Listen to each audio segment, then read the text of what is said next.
What's up, Bears fans? So we're about a day away from the home opener against the Seattle Seahawks in Soldier Field in Chicago, and it's going to be a very fun, very interesting game to watch. If you guys saw my last prediction video, my prediction was looking pretty good until the third quarter happened, and I still don't know what the heck actually happened the last game, but what's done is done, and it's probably one of the worst chokes in the history of the Bears, but it's whatever. And we have a new opportunity here against another team, the Seahawks, in prime time. So if we win this game, I feel like a lot of people are going to forget about the massive choke that happened last week. So let's get right into the three keys to a Bears victory. So key number one is going to be beat up Russell Wilson. Just straight up beat him up. And that's going to be very easy, I feel like, looking at the Seattle Seahawks offensive line. If you guys saw the last game that the Seahawks played against the Broncos, they had a terrible time. Their offensive line they could not block Von Miller at all. He had 3 sacks, and I think the rest of their D line also had some sacks. So if Von Miller can do that, I feel like Khalil Mack definitely can do that. I think that Khalil Mack is a better overall player than Von Miller, and he's gonna have a very easy time getting to Russell Wilson. Their right tackle, his name is whatever his name is. He's irrelevant pretty much. He's one of the worst right tackles in the entire league. And, our entire D-line, I feel like we should feast on this terrible offensive line.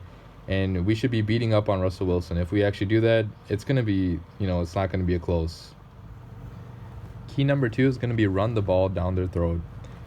The last game that the Seahawks played, they allowed 146 rushing yards combined to the Broncos, and they don't even have, that good of running backs as we do. Jordan Howard, I feel like he should easily top 100 yards in this game, and if he does, it's going to be a very easy win, because whenever Jordan Howard has good games, the Bears tend to win those games. So if we run the ball down their throat, they're not even half of their starting linebackers are out at this point.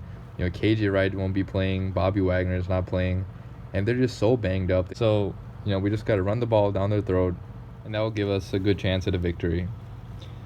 And finally, key number 3 is going to be play 2 halves of football. Don't let what happened in the last game, happen again. And if it does, Matt Nagy is going to have a lot of people hating him, and the media is going to, criticize him a lot. So we just gotta play 2 halves of football. The first half that we had against the Packers, just do that again. Just keep it consistent for the second half as well. We don't have to play a perfect game, but just be consistent enough where your level of play doesn't drop off significantly after the first half. And if we play 2 halves of football, this team will be good as any other team in the league. And then finally, let's get into the prediction for the game. So I'm predicting the Bears to win this game 30-17 in Soldier Field. And I just don't see how the Seahawks are going to keep up with us. Like, we have a better defense, we have a better offense. I just think that every position group, except for probably quarterback, is better for us. And, obviously we saw last game how a better quarterback can take over the game. But I don't think the Seahawks have a good enough supporting cast around Russell Wilson. And that's why I have the Bears winning this game 30-17. The MVP for this game is, in my opinion, going to be Khalil Mack. I should have picked him last week, but I just don't see how anyone on this offensive line is going to block him. I think he's going to feast on Russell Wilson, and it's going to be a good game for him. So that's going to wrap up the video. Leave your comments and predictions down below. I want to know what you guys think. And yeah, it's going to be a fun game. Let's get this victory. Bear down. Let's get it.